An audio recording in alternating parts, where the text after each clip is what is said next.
Pembahasan rights issue.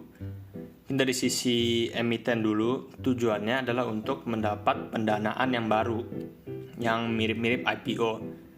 Dan memang kalau IPO hanya bisa sekali pada saat company go public pertama kalinya.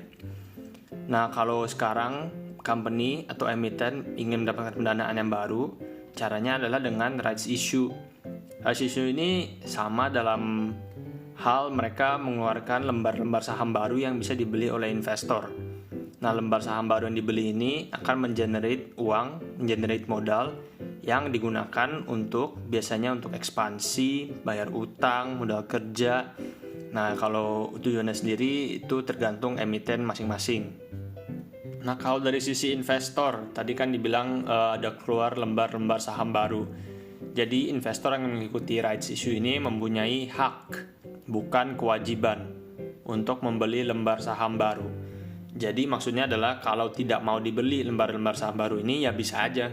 Karena kalau mau masuk untuk beli lembar saham baru berarti ada modal tambahan yang harus dimasukkan investor ke dalam emiten ini sendiri. Biar lebih enak kita pakai contoh saham dengan kode PEGE yang baru saja melakukan rights issue.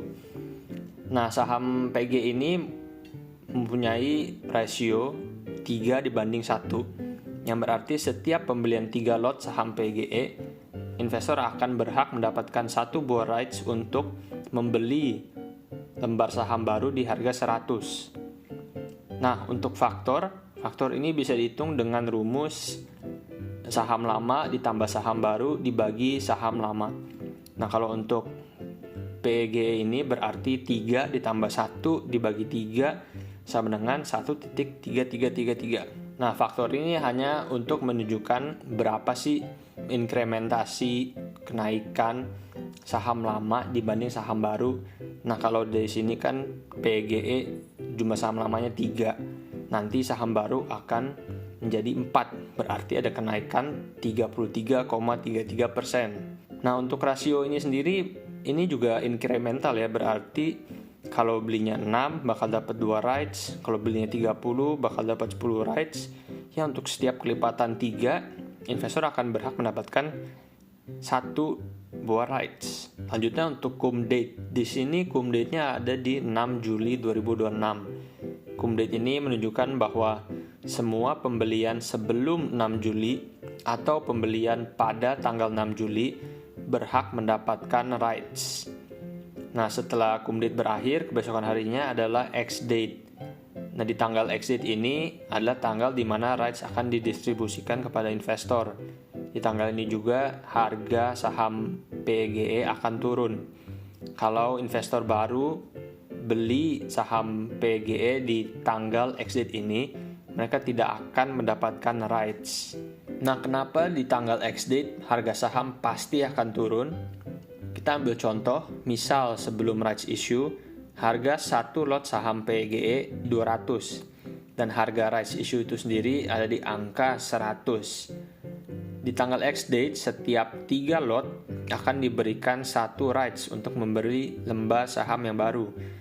Berarti kita bisa menghitung kalau 3 lot dikali harga saham lama yaitu 200 ditambah 1 rights yang bisa menebus saham baru di harga 100, yang berarti jumlah 4 lot yang baru adalah 700. Kemudian dari 4 lot ini kita bisa mencari harga rata-rata dari 1 lot yaitu 175. Dari perhitungan yang sudah dilakukan, kita bisa melihat bahwa pada tanggal X date, harga saham PEGE yang sebelumnya 200 akan turun menjadi 175, pengurangan sebesar 25 poin. Tapi pengurangan 25 poin ini tidak akan berpengaruh kepada porsi kepemilikan saham seorang investor. Misal ada 6 lembar saham PEGE yang beredar sebelum rights issue. Setelah rights issue, setiap 3 lembar akan bertambah 1, yang berarti akan ada 8 lembar saham PEGE yang beredar setelah rights issue. Seorang investor yang sebelum rights issue mempunyai 3 lembar mempunyai kepemilikan sebesar 3 dibagi 6, yaitu 50% dari total saham PEGE. Dan setelah rights issue, 3 lembar saham akan diberikan tambahan 1 lembar saham. Yang berarti investor yang sama sekarang mempunyai 4 dibagi 8 lembar saham, yang berarti 50%. Dari sini kita bisa melihat bahwa porsi kepemilikan sebelum dan setelah rights issue masih sama. Jadi bisa disimpulkan bahwa sebelum dan sesudah rights issue, porsi kepemilikan seorang investor akan tetap sama. Tetapi yang berubah adalah jumlah total investasinya, yang sebelumnya 600 menjadi 700 karena menebus satu buah rights di harga 100. Penebusan satu buah rights ini juga akan mengubah harga rata-rata per lembar sahamnya.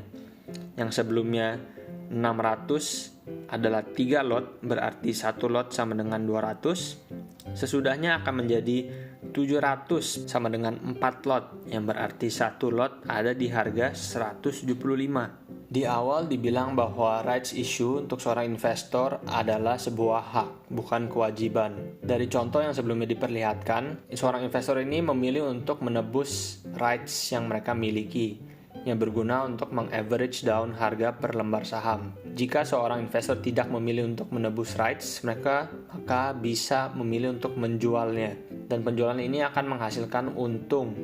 Akan tetapi, di saat yang bersamaan, mereka akan mengalami kerugian dari harga average yang di atas harga market. Dari contoh yang sebelumnya, harga rata-rata ada di angka 200. Tapi pada tanggal X date, harga saham PEGE akan turun menjadi 175. Dan yang membantu untuk meng-average down harga per lembar saham itu adalah jika seorang investor memilih untuk menebus rights.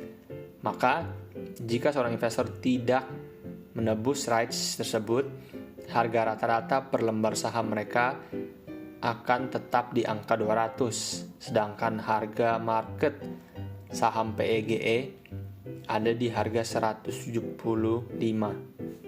Nah, bagaimana cara menghitung harga jual dari rights yang kita dapatkan? Angka atau nilai dari rights ini bisa dihitung menggunakan rumus, yaitu nilai sama dengan harga lama dikurang harga rights issue dibagi jumlah saham baru. Kenapa menggunakan kata value atau nilai dibanding harga untuk rights ini? Karena kita ketahui bahwa harga bisa naik dan turun. Harga saham bisa naik dan turun, dan harga rights ini juga bisa naik dan turun. Dari contoh sebelumnya, harga saham PGE ada di angka 175. Dan kalau harga saham di angka 175 berarti harga rights ada di angka 25. Nah, kalau harga saham naik ke angka 180, apakah harga rights masih di angka 25? Tentunya tidak. Karena harga saham sudah naik sebesar 5 poin, berarti harga rights juga harus naik sebesar 5 poin. Jika harga rights naik sebesar 10 poin, maka rights itu juga harus naik sebesar 10 poin. Sebuah visualisasi di mana seorang investor memilih untuk tidak menebus rights, tetapi untuk menjual rights tersebut. Kita bisa lihat bahwa akan ada kerugian sebesar 25 poin untuk setiap lot yang kita punya. 25 poin ini tidak menunjukkan satu rights untuk membeli sebuah saham baru, melainkan di dalam satu rights ini ada berisikan 3 lembar, di mana satu lembar mempunyai value, mempunyai nilai sebesar 25 poin. Maka dari itu, setiap lembar yang kita jual di harga 25 akan menghasilkan 75. Maka dari kerugian, di mana sebelumnya 3 lot saham kita punya di angka 525, akan ditambahkan dengan 75 dari lembar rights, akan menghasilkan 600, di mana 600 itu adalah investasi awal kita, yang berarti opsi 1 dan opsi 2 akan menghasilkan net 0 yang sama. Jadi untuk corporate action rights issue ini tidak bisa disimpulkan apakah seseorang akan mendapatkan keuntungan atau kerugian. Dan baik lagi kita harus melihat emiten itu tersendiri, apakah uangnya akan digunakan dengan baik dan apa tujuan dari rights issue itu sendiri. Bagi seorang investor, opsi 1 dan opsi 2 sangat tergantung kepada diri sendiri. Apakah seorang investor masih percaya untuk menambahkan modal, untuk mempertahankan persentase kepemilikannya, atau mungkin seorang investor sudah merasa cukup dengan tidak menambahkan uang dan mengakibatkan kepemilikannya yang turun.